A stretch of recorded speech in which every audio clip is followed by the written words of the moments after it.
Hi, I'm Lucas, And I'm Brian. and this is the Quacks Podcast.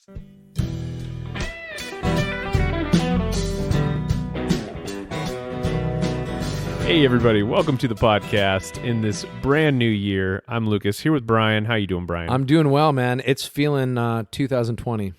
It is. We're in a whole new decade. I was telling somebody the other day, I hope it's like the 1920s, you know, without the 1930s and 40s, but the 20s. The Roaring 20s? The Roaring 20s, yeah. You mean the time that the Nazi Party escalated to a fever pitch? I really don't think they got going until the 30s. Was it the 30s? Yeah, it was early 30s. That was when they kind of started going. I think in the 20s, you know, Hitler was still trying to be a painter or something. You know what? That was completely right. Yeah, for some reason I correlated World War I and my history. I'm bad at history. Let's just say that, right? I just know that Warhol in the 20s did his best stuff. And What? Warhol was not in the 20s. like I said, I'm bad at history. I just want to say that the invention of yogurt in the 1920s was one of the better things to come out of that decade. From Napoleon, right? Napoleon didn't, but Bill Cosby had a hand in it. Jello pudding pops. And Well, I'm just saying. just trust me. There's no Oh, what? gosh. Okay, we're not going to go there. But Yeah, I so will say, the Roaring 20s. Mm-hmm. I'm ready to recreate the Roaring 20s. Me too. I hope it's good. I actually feel very hopeful about a new decade. See, sometimes I don't think that's a good sign. Why? I think if you go into it just kind of like prepared for the worst, then things always end up really good. I do that always, though, and look where it's gotten me. Jack squat. No, I don't know what it is, but I do feel like this change is going to actually be good. Yeah. 2020 is going to be a good thing for everyone, Good. and I think everyone should have that expectation. All right. Sounds good. So you wanted to talk about what?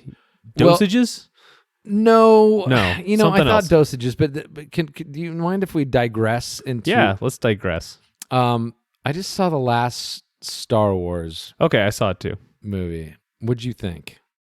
I thought it was entertaining. It was fluffy. It didn't have a lot of nuance. I mean, it didn't have a lot of like deep dives into any of the characters. Like, you know, there was the relationship. It was like sterile. There was barely any relationships in there, and so it was just, you know, it was okay. It was entertaining. It was like exactly. You know. Set pieces strung together by some Lots of explosions, and exposition. cool laser beams. You know, It looked really cool. It felt really cool, but at the end of the day, it was like cotton candy. I just felt like shit after. I mean, it was fine. But when you came up with the original trilogy, like the way I did, this is totally nerding out, by the way. totally. It was incredible. And then there's with The Force Awakens, I was very hopeful, even though it was a total retread of the original trilogy. I hated The Last Jedi with such fervor. And for those of you who have already tuned out, that was the last film in the series that came out, episode 8. I hated it so much that it pretty much ruined Star Wars for me and somehow crushed a part of my childhood. Oh, It's so sad. I don't know why that is. It really, I put so much hope in this film, and then you look forward to it, and then it doesn't pay off. This movie felt like a course correction. yes. They were trying to fix some of the things that people were not Totally happy tried with. to fix a lot of things. But that in itself kind of ruined it because it seemed like fan service. So Yeah, you just commit, right? it was a no-win. But I did like the Ben-demption, Ben coming back to that, even though he killed his dad, that scene with Han Solo, spoiler alert, there's a scene with Harrison Ford.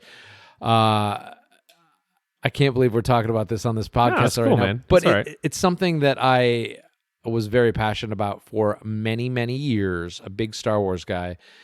And I feel kind of disillusioned with the end of it. See, I think the whole Star Wars franchise is hinging on Empire Strikes Back. Okay, if you just take the first Star Wars movie, it's groundbreaking, revolutionary, Right. it's amazing.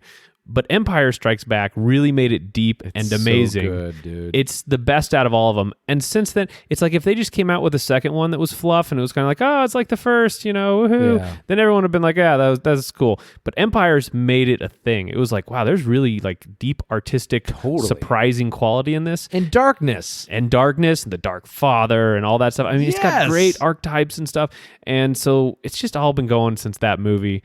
And they've never really reached that same level of depth and nuance in any of the other The ones. funny thing is, after Empire came out, every other movie that tried to follow some of the tropes and some of the other things that happen, like the I am your father moment, I don't know, number one, how I didn't see that coming, because now you see every twist coming like a mile away, it seems like. It was the birth of the twist or some kind of shock ending, and they've never been able to pull it off in the same way since then. I just don't know if they've taken the risk. You know, they haven't. I think it was a risk, the I am your father moment. And I don't know if they've ever taken that kind of risk since. Right. You know what I mean? I do. But anyways, I'm happy that it's all over, but I'm also sad with what could have been. And I know this sounds crazy, but when you tie a lot of your childhood around, you know, those memories and that sort of thing, it does somehow piss on your parade. Yeah. But at the end of the day, I was like, all right, this was all right. It was all right. Yep. I love you. I love you too, man. Oh, you're supposed to say I know. Oh, I was like, wow, he really likes this rant. All right. Okay. Let's get to the subject at hand. We're going to do a little bit of a controversial podcast. We're going to talk about nicotine today. This is the controversial podcast? Yeah, I would say I so. thought they all are in a way, I guess. Yeah, this is controversial in a different way. So it's really interesting, nicotine, and it is having a bit of a resurgence in popularity, especially with vaping. Right. So most people know nicotine. It's the addictive substance in tobacco. But thanks to modern chemistry, we can actually separate those two out and see what nicotine does by itself away from tobacco. So the reason I'm interested in nicotine is basically a personal reason. And I've actually been using recently some nicotine lozenges and patches. I just saw the patch on your chest now. So you can in real time. Yeah, he's got it on. So I've mentioned before on the podcast, you know, some of my problems this last year with asthma and having breathing problems. And so the doctors, just to kind of give you a little recap of that, the doctors basically want to put the asthma label on me, kind of give me inhaled steroids and send me on my way. But, you know, I don't want to do that. It's like, I do not accept that. You know, there's a reason. It might take me 15 years, but I'm going to find that reason. So there's probably also a gut component or stomach thing going on as well. And the thing is, I've tried just about every supplement I can think of to tackle this issue, and nothing has done much. Now, one of the possible diagnoses I was looking at was gastroparesis, and this is when the stomach does not empty properly and food kind of gets stuck sitting in your stomach. Ew. It's really common in type 1 diabetics. Right. So as I'm researching, I come across this Dr. Diana Driscoll, who specializes in helping people with POTS. Now, if you've never heard of POTS, it's basically an ailment where your heartbeat speeds up when you stand up from a sitting position. And it happens slightly for me, but it's not really that big a deal. That's the blood pooling thing that we've talked about before in the podcast? I don't know exactly what it is. It's something to do with B1 deficiency or something like that. But it's not a big deal. It doesn't affect my life. Right. And for normal people, you know, their heart rate stays the same or about the same when they stand up. It might elevate a little bit. But anyway, that's not the only symptom, though, with POTS. So some people with POTS get dizzy, they have brain fog, and then when it's really bad, people can get like chest pain and heart problems and like just really have a hard time functioning at all. So anyway, this Dr. Driscoll, she starts connecting POTS, gastroparesis, and some of these other symptoms I'm having, and my brain starts to make these connections. Like, I'm listening to her explain her theory, and she told this story about having really bad constipation. And so she didn't have a bowel movement, I think, for like 11 days or something. My Lord. I know, that's rough. So her theory was that she was low on acetylcholine, which is a neurotransmitter that activates the vagus nerve and would allow her to go to the bathroom. Yes. So the vagus nerve, it's this super long nerve that runs through your heart, your liver, your stomach, pancreas, just kind of goes everywhere. Yeah. And the problem with acetylcholine is you can't take it directly. Your stomach just breaks it down. So she needed an acetylcholine agonist, something that ups acetylcholine, that would activate that receptor in her vagus nerve. So it turns out nicotine somewhat mimics acetylcholine. So she threw a patch on, and lo and behold, she like had a bowel movement or whatever. Weird, but I mean that's a diuretic anyways, isn't it? Nicotine? It is, yeah, and that's probably part of the reason why. Okay. So anyway, after hearing this, I thought, why not? Let's try some nicotine. So I went down to Walgreens. I got some 4 milligram nicotine lozenges. I popped one. Now, I smoked a little bit in college. I did some hookah, at some parties and stuff. But I probably haven't hookah. but I probably haven't smoked in like 10 years or so. So that first lozenge was a total doozy. I mean, I broke out in a cold sweat. I felt like I was going to throw up. I was totally spaced. My limbs felt weak. I was thinking like, oh my gosh, there's no way I'm ever going to do this ever again. But a few hours later, some of the asthma and digestive issues were much less. So the next day I did another lozenge. It wasn't so bad. It got me thinking. Did it still make you sick a little bit though the next day? Or not really. Yeah. Like it was that first one that was like, your dad catches you smoking a cigarette and he makes you eat a cigar or something, right? Exactly. So I got to thinking, we need to do a podcast on nicotine because it's one of the most maligned substances in America.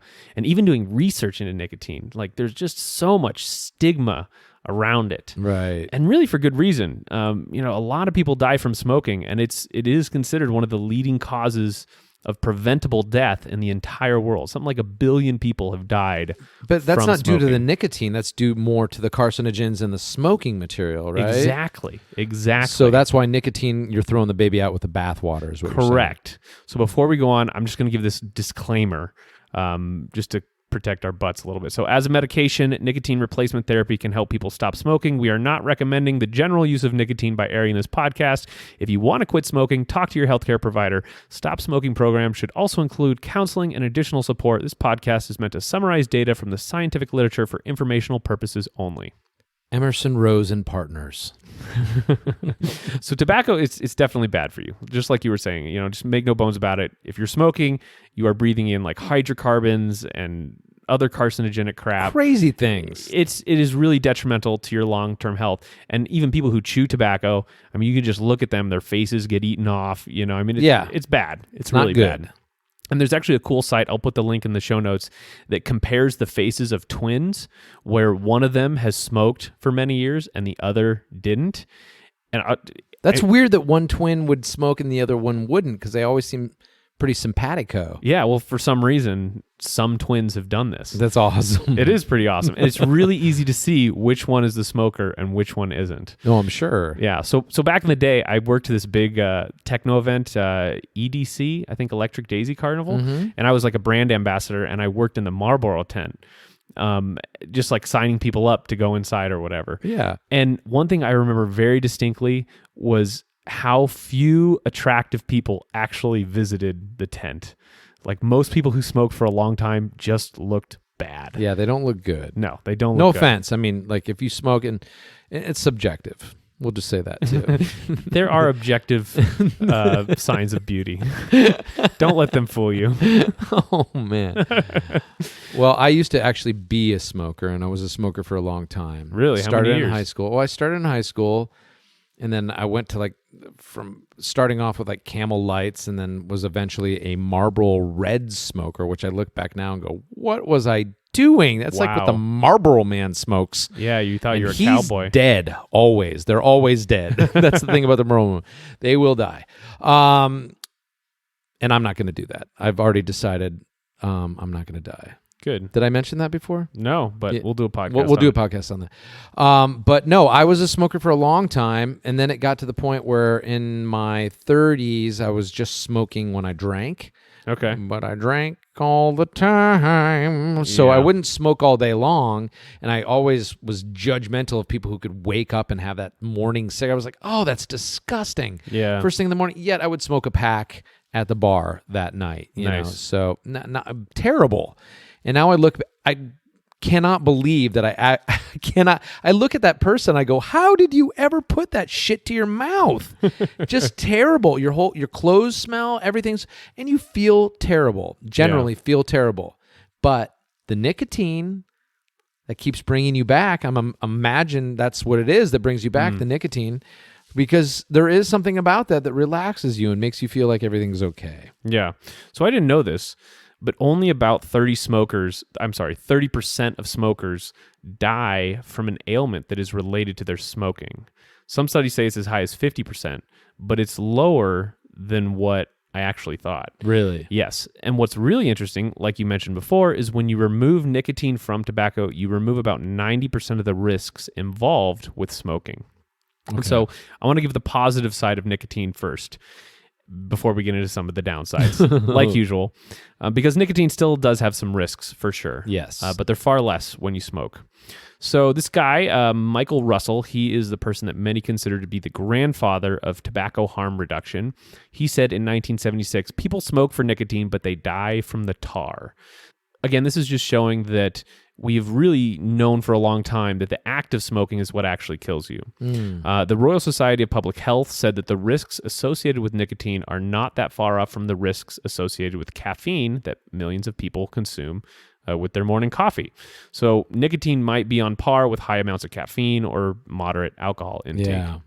Now, interestingly enough, nicotine is also not just found in tobacco either. Most nightshades have nicotine in them. So you're going to find small amounts of nicotine in tomatoes, eggplants, and potatoes as well. Tobacco, exactly. Neil Borowitz, he's another author. He wrote a book on nicotine. It's widely acclaimed. It's called Nicotine Safety and Toxicity. And he found that nicotine poses no significant cardiovascular risk and that nicotine on its own is not cancer causing.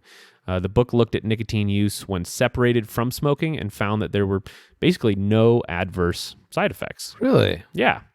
Now, getting back to tobacco, this is something else that's interesting. Tobacco is far more addicting than nicotine. There are compounds within tobacco separate from nicotine that are MAO inhibitors, which increase brain neurotransmitters and kind of act like antidepressants. Wow. So smoking it you'd be more apt to get addicted to it than you would be chewing it? Correct. Well, not chewing tobacco, but like having a lozenge of pure nicotine or whatnot. Now, tobacco companies, the darlings that they are, they also increase the addictiveness of smoking by adding chemicals that make nicotine absorb faster and hit harder. A great analogy I came across while doing this research was that cigarettes are kind of like the junk food of tobacco. So they have like added flavor enhancers, all kinds of crap that make them, amazing and extremely addictive, like Doritos or something like that. Just sprayed. Now, if you get tobacco leaf and dry it out and roll your own cigarettes, it'd be more akin to having like a home-cooked meal. Right. Yum. All that said, nicotine, it can be treated as separate from tobacco, is what I'm saying. In fact, in animal studies, it's relatively easy to get mice addicted to tobacco and relatively difficult to get mice addicted to nicotine. So there's an article from discovermagazine.com that described this really well. It'll be in the show notes too. And they said, I'm just going to quote it from here, perhaps most surprising is that in studies by Boyd and others, nicotine has not caused addiction or withdrawal when used to treat disease. These findings fly in the face of nicotine's reputation as one of the most addictive substances known, but it's a reputation built on myth. Tobacco may well be as addictive as heroin, as some have claimed, but as scientists know, getting mice or other animals hooked on nicotine alone is dauntingly difficult. As a 2007 paper in the journal Neuropharmacology put it, tobacco use has one of the highest rates of addiction of any abused drug. Paradoxically, it's almost impossible to get laboratory animals hooked on pure nicotine, though it has a mildly pleasant effect. And we don't want to condone mice smoking on this podcast, but it is so cute, guys, and their little cigarettes. I don't know how they do that. I know they pump like smoke into they have to. That's all it is, right? Into their like sealed cage or something like that, and make them do things to like get into a sealed cage with smoke in it or something like that. I don't know. There's got to be a better way. But better than mice. Yeah. Now, as far as benefits, nicotine by itself has not really been extensively studied like tobacco has, but scientists have been looking at it for some different cognitive health issues. So in 2008, Paul Newhouse, who's the director of the Center for Cognitive Medicine at Vanderbilt University School of Medicine in Nashville, say that 5 times fast, looked at the performance on a series of cognitive tasks in 15 non-smoking ADHD patients. So these patients either wore a 7 milligram nicotine patch or a placebo patch. And what they found was that after around 45 minutes, the young adults with the nicotine patch were significantly better at inhibiting an impulse, delaying a reward, and remembering an image that they had seen than those who wore the placebo patches. That just seems so daunting. Hats off to these people doing the research because, my God. Yeah. It's interesting. It's amazing. It is, yeah. So in another study, organ health Sciences University found that nicotine was effective in increasing alertness in both smokers and non-smokers. And psychologist Jennifer Rusted of University of Sussex in Britain called nicotine the most reliable cognitive enhancer that we currently have. That's a pretty good moniker. Yeah. So nicotine, it can also be particularly useful to those with an autoimmune condition. I was really interested in this because I have read over the years many stories of people who had some kind of like autoimmune issue who found a lot of benefit from smoking or nicotine and really had a really tough time not using it. Yes. Some researchers say nicotine is an anti-inflammatory alkaloid, which is based on animal studies. And these researchers, they believe that nicotine may actually suppress inflammation by acting on the vagus nerve, kind of like we talked about earlier. But they're just animal studies. They haven't been looked at in humans. Right. So in other mice studies, low concentrations of topically applied nicotine promote wound healing. There's also other studies on nicotine in Parkinson's disease. Researchers noticed in population studies, meaning not terribly rigorous, that those who smoke were far less likely to develop Parkinson's disease. And actually, the Michael J. Fox Foundation has sponsored some studies on nicotine as an intervention for Parkinson's. Really? Yeah, they haven't found much so far, though. Well, sadly. little known fact, Michael J. Fox was actually a smoker.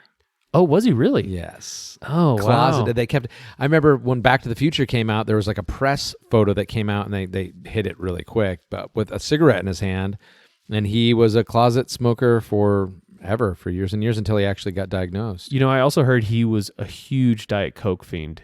I heard he Diet Pepsi. He was the actual. Pepsi. He was the spokesperson for Diet Pepsi. I heard he guzzled that I'm stuff. sure he did. Yeah. You got it by the vat. I for wonder free. if that did something there. It couldn't have been good. He probably was on drugs too. I mean, he Well, probably let's did not a little speculate, but I would nose say candy. cocaine if I I mean, had to yeah, guess. he did some nose candy and that's another thing that's weird is how often it seems like somebody who gets Parkinson's later in life had a little bit of a problem earlier in life. With speed specifically. I've Yeah. seen that, and cocaine. And I've also seen people with baldness issues as a result of using that. And don't look at me like that. I am bald as the day I was born, but it doesn't matter. That's not what we're talking about. That's a different episode. So lastly, nicotine, it has this really strange relationship with insulin resistance. Some studies are saying that nicotine worsens insulin sensitivity. Other studies say that it's the opposite. And personally, I found my blood sugars were worse on nicotine at first. And then as I use it more regularly, they get better. Yes. So I don't know what the deal is with that, but obviously it's not all rosy. There's many experts and scientists who say that nicotine is not carcinogenic. It may be a tumor promoter, though. Tumor promoter? Yeah, so like it's through this process called angiogenesis, and this is when you grow new blood vessels, and when it's pathogenic, it like cancer loves more and more blood vessels in it. Because it's getting more and more nutrients. Yes, yeah, exactly. And so this pathogenic angiogenesis, nicotine might contribute to that, according to a couple studies. Wah, wah, wah. But it's weird because it's not carcinogenic. But it if you have a tumor, it might promote that tumor. Okay. Up to management. Yikes. So nicotine, it's also a vasoconstrictor, so this may end up making your skin look worse and impacting blood flow to certain regions. Really? It's a where constrictor. blood flow might be important. Okay. Yeah. Oh. So, yeah, definitely with diabetes, you want to be careful with nicotine. That's true. Yeah, that's true. The other drawback of nicotine is that while in the short term it acts like acetylcholine, in the long term it is theorized to do the opposite. So it's kind of like this. Like I said earlier, your body, it tightly regulates acetylcholine. When you take nicotine and you override that, your body goes like, whoa there, this is way too much acetylcholine. We need to lower this. Okay. So researchers believe that long-term, nicotine may cause long-lasting changes in the nervous system by perhaps disabling nicotinic cholinergic signaling. I was going to say, that's what it, I thought it did. Yeah, of course you did. So in other words, what you get in the short term, you get the opposite with chronic use. Yes. Yeah. Which is why, nicotine basically builds tolerance really quickly. So when I was using it, in a week, I went from being, sick at 4 milligrams to not really feeling 4 or more lozenges a day. I could just keep popping those things and it wasn't that big of a deal. Well, the same thing held true for cigarettes. I remember like if I didn't have a cigarette for a really long time and then I had one, it would knock me on my ass. Yet I would smoke 5 more over the course of the night or the day or the next couple days nothing. Yeah. Quickly I would adapt. Yeah, your body kind of wises up. Yeah.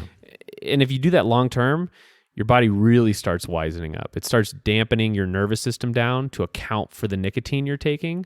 And then those long-term effects can be really long. So I saw this story online from this lady which demonstrated this, and I'm going to read it. Okay. So I gave up smoking 21 years ago and have been plagued with weight gain and illness ever since. I started using nicotine patches around a year ago after connecting all my issues to giving up smoking, and I was shocked at the difference I feel when I use them. I recently tried to stop using them. I have fibromyalgia and my sleep is horrendous. When my sleep is bad, my pain increases and my sleep became even worse again. I couldn't get out of bed yesterday, so I'm back on the nicotine patches as of yesterday. Today, I was able to get up and go shopping with my daughter for the afternoon. Last night's sleep was okay. I'd love to have the deep restorative sleep where I wake up feeling refreshed, but at least with the patches, I'm able to get out of bed in the morning. I don't know why they help with pain and sleep. I don't care. I'm just grateful that I can function while I'm using them. Okay, so the big question that I have too is because one of the reasons that I was like, okay, enough of the cigarette stuff is that I was having cardiac arrhythmia. So I would have either fast heartbeat or inconsistent heartbeat or whatever. And I was like, okay, it's not really worth this. Yeah. I always wondered, is that the nicotine? Is that something you've shown up with nicotine having similar issues like that? Or is that attributed to some of the other chemicals that they're putting in that? It could be. It's hard to say. I mean, Right. The vagus nerve goes through your heart. So it could be that, it was worsening your arrhythmia. Right. Who knows? Or it could be you try it now and it makes your arrhythmia better. It's really strange. Weird. Yeah, it is. So where I think the big issue with nicotine is your body basically mounts a defense against it and starts countering the effect. That's kind of what I'm saying. Mm-hmm. So for the people who have used nicotine for many years continuously, they might have basically permanently downregulated their receptors and acetylcholine. Permanently. Could be. Now, where I think it can be used effectively is when it addresses a chronic disease that is very resistant to treatment or, replaces a pharmaceutical that has really bad side effects. See, when you compare nicotine to a natural treatment or supplements, it looks bad. Yeah. It doesn't look great. You get addicted to it. If you take it for a long time, you might have to take it forever.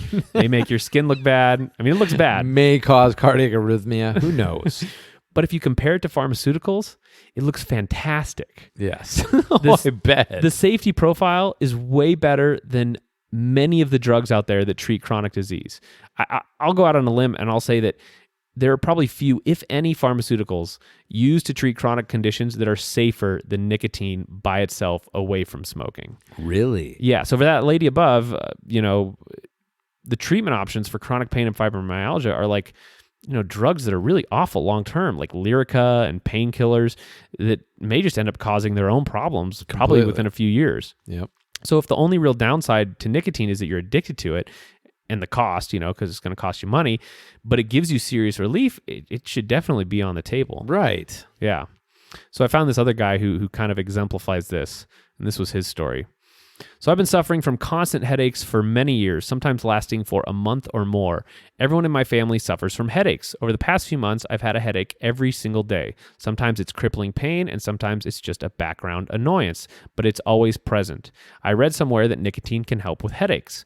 I have never smoked cigarettes, and I'm 63, but I thought I would give it a try. I bought some nicotine gum at Walmart. After seeing that the 4 milligram pieces and the 2 milligram pieces were the same price, I bought a box of 4 milligram gum and cut the pieces in half. I've been using it for a couple weeks now, and I've been headache-free most days. I usually chew a half piece, 2 milligrams, at a time, sometimes adding a second half.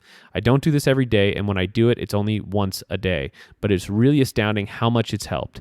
I've also been trying to lose weight, and I've noticed that my appetite has decreased, and I'm able to eat smaller portions and still feel satisfied. Since I use such a small amount and don't use it every day, I'm not very worried about getting hooked on the gum, but even if I did, it would be better than the horrible headaches I've been suffering from. I'm really glad I discovered this.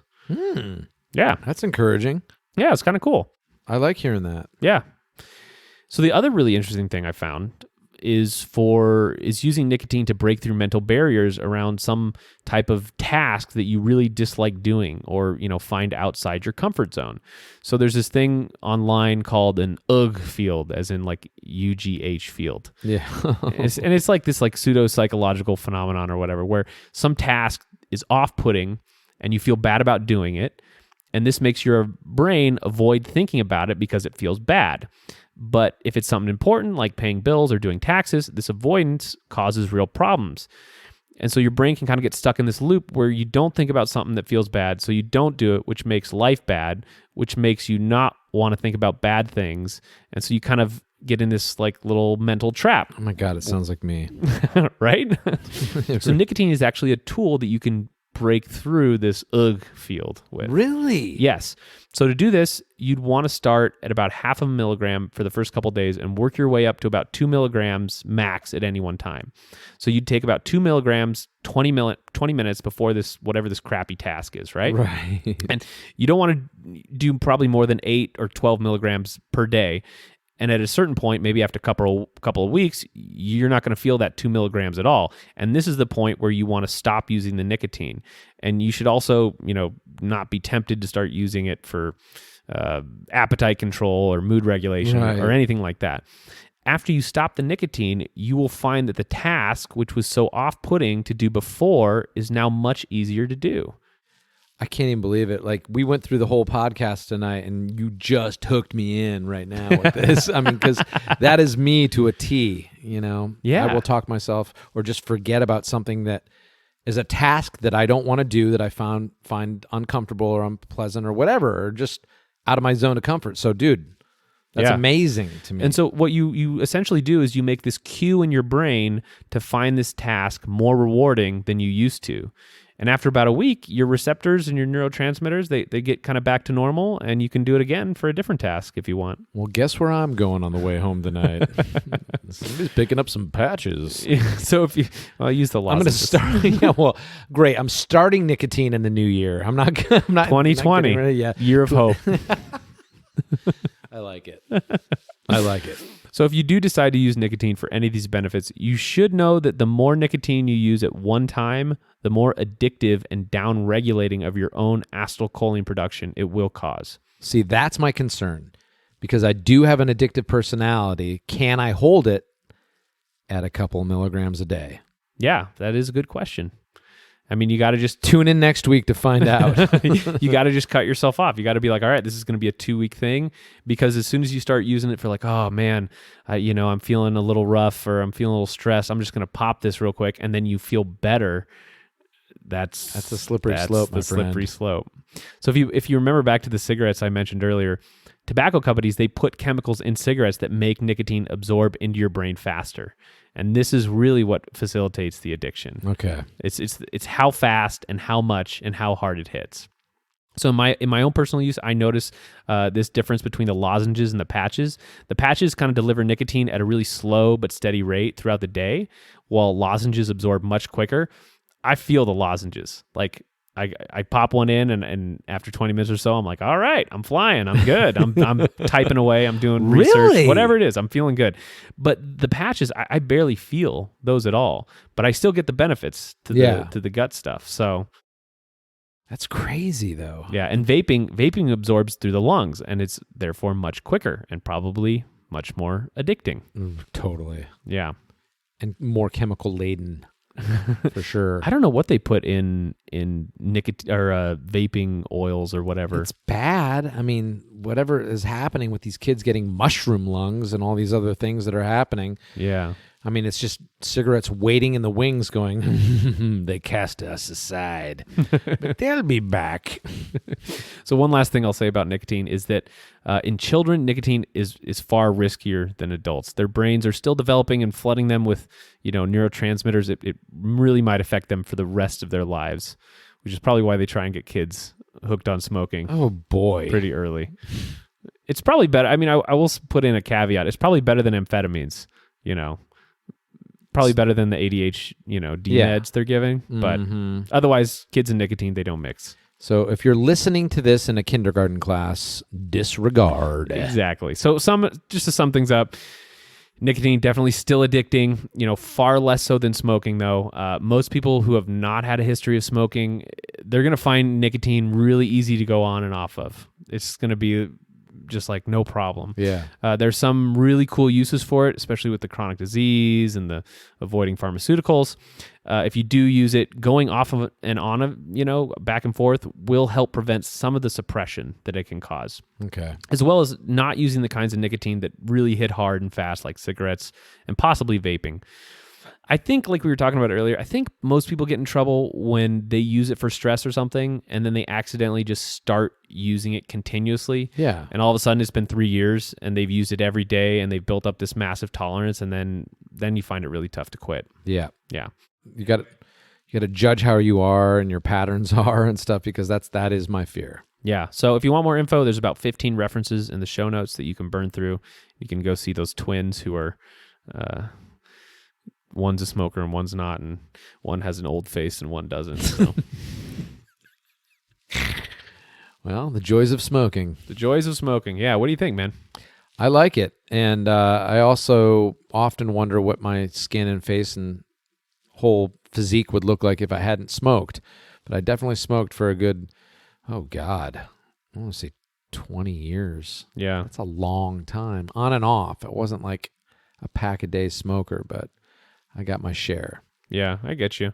I think, smoking, we also talked about, I think in another podcast, that it raises testosterone. And I think smoking really had its place in society and helping people do things that we don't have to do as much anymore. I mean, those guys who were going to war, paratroopers and stuff, they were smoking like chimneys. It's like, well, you kind of get it. You had to. Right? So, I mean, it definitely had its place. Yeah. For sure. But, in our modern society, maybe just nicotine patches if you want your... I think that party's over. If you want your hit. I'll give you some lozenges when you leave. You know what? I will take them. All right. Happily. Sounds good. Thanks, man. Yeah, don't do a whole lozenge at one time. Just, do how much do I just crush up about half of it and snort it? Yeah, you can do that. Or rectally. That works too. It's minty. You know what? I'm just going to do the oral application for the first couple times. All right. Good. Yeah. Work your way up. Yep. Yeah, I appreciate that. Thank you. And thank you for because I'm thinking nicotine all bad until you start telling me this stuff. And I love the fact that you're actually doing these things. He's wearing the patch right now. He's actually rubbing the patch on his chest right now to make sure that it's there. Increases absorption. He's like, is it there? Okay, good. I don't want to be, Right.